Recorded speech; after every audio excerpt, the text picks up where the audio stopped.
안녕하세요. 내편지수 최지수 변호사입니다. 오늘은 직장 내 괴롭힘, 요즘 회사에 다니시는 분들 가운데는 직장 내 괴롭힘 예방 교육이다, 시청각 자료도 보고 이런 분들 많으실 거예요. 보고 뭘 느끼셨나요? 이런 것도 직장 내 괴롭힘이야? 아마 교육 보고 이런 생각 많이들 하셨을 겁니다. 저는 오늘 약간 반대되는 이야기 좀 해보고 싶습니다. 직장 내에서는 진짜 팍팍하게 로봇처럼 그렇게만 살아야 되나요? 요즘 직장 내 괴롭힘, 의질도 문제되는 경우가 많습니다. 이거에 대해서 오늘은 좀 자유롭게 얘기해 보려고 합니다.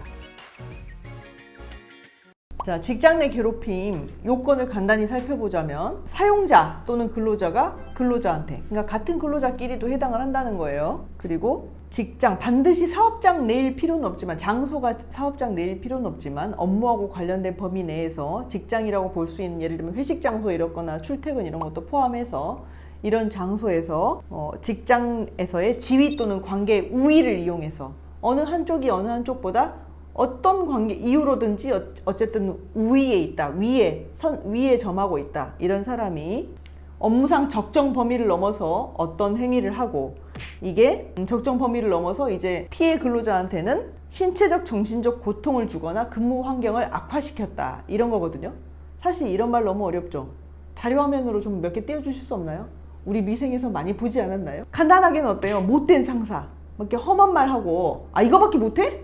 김 부장 엄마는 이거 김 부장 같이 이렇게 일 못하는 사람 낳고 미역국 먹으셨대? 이게 뭐야 이게? 다시 해야지. 집에 오늘 갈라 그래 말라 그래. 이런 얘기들 많이. 지금 이거는 제가 재연하고 있지만, 몹쓸 재연하고 있지만, 제가 징계위원회 같은 데 가서 많이 경험한 실제 사례, 그 워딩을 그대로 얘기하고 있는 겁니다.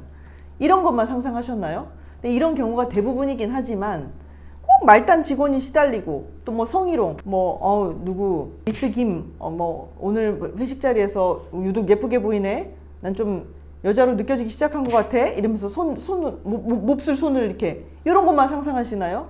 요즘은 직장의 괴롭힘의 양태가 너무 다양해지면서 꼭 이런 것만 얘기하진 않아요. 소위 을질, 요즘 제가 겪은 을질에 대해서 얘기해 보려고 합니다. 하급자가 상급자를 괴롭히는 형태, 이거 상상할 수 있나요? 쉽게 상상하기는 어렵지만 분명히 있습니다.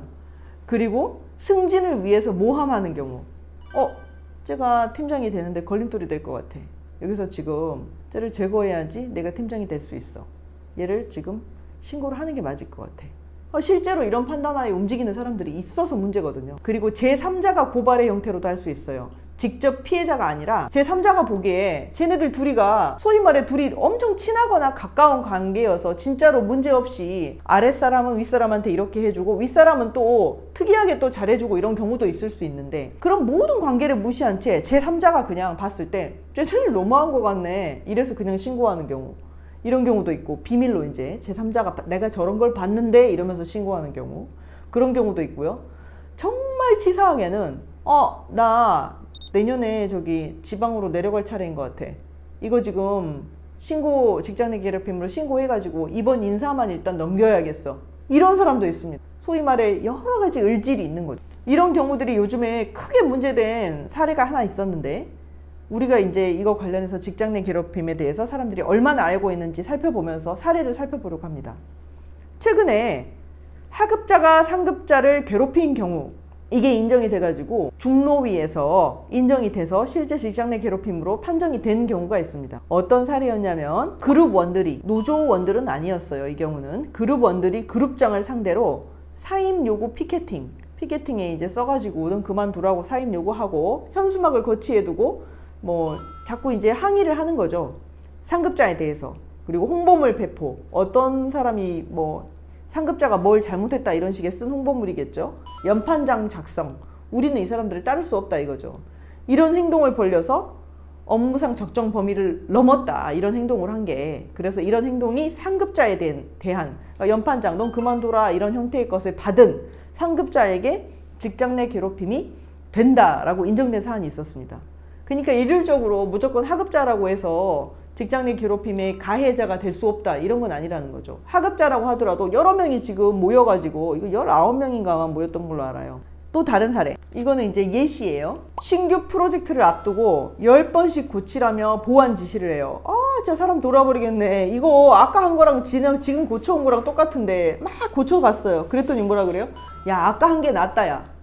아까 다시 고쳐갔더니 세 번째 것이 더 나은데? 이러는 거예요. 이거 지금 직장 내 괴롭힘 아니에요? 자, 결론은 이거 직장 내 괴롭힘 아닙니다. 자, 왜냐하면은 업무적으로 이제 얼마든지 상급자는 이 프로젝트의 완성도를 위해서 보완 지시를 할 수가 있는 지위에 있는 사람이고 그런 권한이 있는 사람이잖아요. 또 그 책임도 있죠. 이거를 완수시켜야 돼. 10번이고 뭐고 고쳐서 완성된 결과물을 내야 될 책임이 있기 때문에 아랫사람한테 고쳐오라고 한 것 자체가 직장 내 괴롭힘이 되진 않는다는 거예요. 물론 여기다가 더해서 막 아까 했던 험한 말 있잖아요. 세 번째 했던 게 더 낫다고 하면서 좋게 말하지 않고 뭐 욕을 하거나 모욕적인 말을 남들 앞에서 13번 고쳐도 못하네. 다른 직장에서 밥벌이나 하겠어? 여기나 되니까 받아두는 줄 알아? 이렇게 쓰면 이건 직장 내 괴롭힘 맞죠. 근데 그게 아니라 세 번째 한 게 더 낫네. 13번째 한 건 치우고 세 번째 한 걸로 다시 가져오자. 요거는 직장 내 괴롭힘 아니라는 거예요. 근데 실제로 그러면은 이렇게 묻는 사람들이 있겠죠? 아니 그러면은 자기가 일 못해서 그러는 건데 이거 가지고 그렇게 문제 삼는 경우도 있어요? 있어요. 사람들이 요즘은 MZ 세대로 MZ 세대들은 권리의식이 많이 향상돼 가지고 뭐 상급자가 하는 말을 라떼는 하는 무슨 뒷방 늙은이들 취급이나 하면서 해온 업무에 대해서 정당한 지시인데도 이렇게 하는 경우가 있죠. 많이 그러잖아요. 내가요? 지금요? 왜요? 저도 사실 가끔씩 후배들을 대하다 보면 있을 수 있는 일인데 이제 타이르죠. 타이르고 저는 이제 잘 넘어가죠. 이제 이런 경우가 사실 있고 또 한 가지 그러면 예민한 부분이 있죠. 직장 생활하는 사람들은 다 경험하실 거예요. 금평, 고과, 인사고과 말입니다. 금평을 저만 나쁘게 줘요. 지난번에 내가 좀 기분 나쁘게 저 상급자한테 뭐 어떻게 말을 잘못해서 그러나 한 번 찍혔더니 계속 저만 금평 인사고과 나쁘게 주는 거예요. 그리고 지각한다고 저를 몰아붙여요. 사실 제가 더 늦었거든요. 저 얼마 많이 늦지도 않았거든요. 근데 몇 번 제가 지각했는지 노트에 적고 있더라고요. 이거 스토킹 아니에요? 제가 잠깐 휴게 시간 가진 것도 다 체크하는 것 같아요. 저 이거 감시당하고 있는 것 같아서 직장 내 괴롭힘 같아요. 이건 적당한 범위만 넘어서지 않으면 직장 내 괴롭힘 아닙니다. 그럼 상급자는 어떡합니까? 지각하는 사람이나 휴게 시간을 과도하게 가는 사람에 대해서 체킹할 수밖에 없잖아요. 근데 그거에 대해서 자기는 주관적으로 나는 막 심하게 나한테는 하는 것 같고 쟤는 봐주는 것 같아. 그러면 그거에 대해서 부당한 상황에 대한 것도 다 평등하게 대해줘야 됩니까? 어떤 기준, 최소한의 기준만 통과했으면 주관적인 부분이 반영되는 부분이다 라고 해서 금평에 전혀 합리적인 기준이 없이 합리적인 기준이 아예 없다. 이 정도 아니고서는 금평, 고과를 나쁘게 준 거 가지고 그걸 직장 내 괴롭힘으로 신고할 수는 없습니다. 자, 여기까지가 이제 을질의 사례들을 제가 어느 정도 얘기해 봤고요. 제가 이 얘기를 해드린 이유는 직장 내 괴롭힘의 피해자로 많이 괴로우신 분들도 많이 계시지만 권리의식이 너무 높아지다 보니까 자기가 직장 내 괴롭힘이 아닌데도 직장 내 괴롭힘으로 신고를 해서 역으로 고통받으시는 가해자로 몰린 상급자들 또는 하급자들이 분명히 계시다는 겁니다. 이런 분들은 억울하게 쟤가 도라이라서 한 거고 나는 잘못 안 한 것 같다라고 그냥 만연히 계시다가는 딱 찍혀서 직장 내 괴롭힘의 가해자가 되고 맙니다. 왜냐면 회사에서는 좋은 게 좋다고 막 무거운 뭐 감봉, 해임 뭐 이 정도 아니고서야 적당한 수준에서 그냥 뭐 조금 견책 이렇게 하고 그냥 넘어가자 이렇게 좋은 게 좋다고 끝내는 경우가 있거든요. 근데 그것이 내가 진짜 직장 내 괴롭힘이 아닌데 견책 이렇게 받으면 좋습니까? 그건 그냥 받아들여야 되는가요? 그게 또 다른 형태의 직장 내 괴롭힘 아닌가요? 그래서 가해자로 억울하게 몰리셨을 때는 적극적으로 해명과 방어 생각하셔야 됩니다. 또 직장 내 괴롭힘은 진짜 사실 법적인 제도의 문제점이기도 한데 간단히 말씀드리자면 진짜 문제인 게 직장 내 괴롭힘이라 그러면 분리 조치를 즉각적으로 하도록 돼 있어요. 직장 내 괴롭힘으로 신고를 하면 피해자하고 가해자를 일단 분리하도록 돼 있어요. 그래서 피해자한테는 뭐 연차 휴가를 준다든지 아니면은 뭐 가해자한테 다른 지역으로 다른 부서로 옮기라고 이렇게 형태가 일어나요. 그럼 가해자는 억울하더라도 일단 부서 자기 옮겨야 되는 엄청난 불이익이 생기거든요. 그럼 초반에 이럴 때는 어떻게 해야 돼요? 초반에 대응을 해야 된다 이거예요. 이것 자체가 자기한테 부당하다는 것을 강력하게 주장을 하셔야 되고요. 또 두 번째로는 아무 일도 아니야. 오해해서 생긴 일이야. 저기다가 얘기를 하면 될 것 같은데 그렇게 하면 어떻게 됩니까? 2차 가해라는 이유로 분명히 문제가 됩니다. 그러면 제3자를 통해서 소위 말해 3쿠션 이렇게 해서 이렇게 통과해서 얘기를 해보면 어떤가? 그것도 마찬가지입니다. 그래서 문제 해결 방법 자체가 애초에 봉쇄되는 거예요.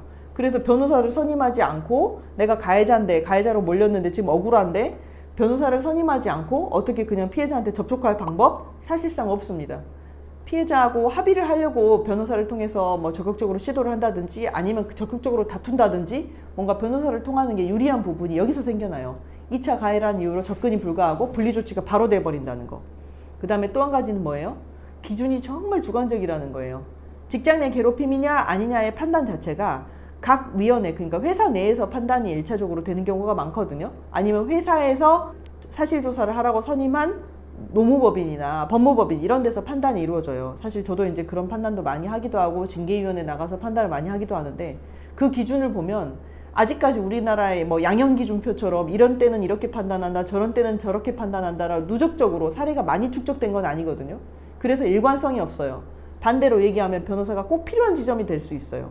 어떻게 주장하느냐에 따라서 성립하고 아니고의 여부가 많이 달라질 수 있거든요. 그래서 직장 내 괴롭힘에 가해자로 몰리셨을 때 본인이 억울하다고 생각되시면 적극적으로 대응하시기 바랍니다. 이상 내편지수 최지수 변호사였습니다.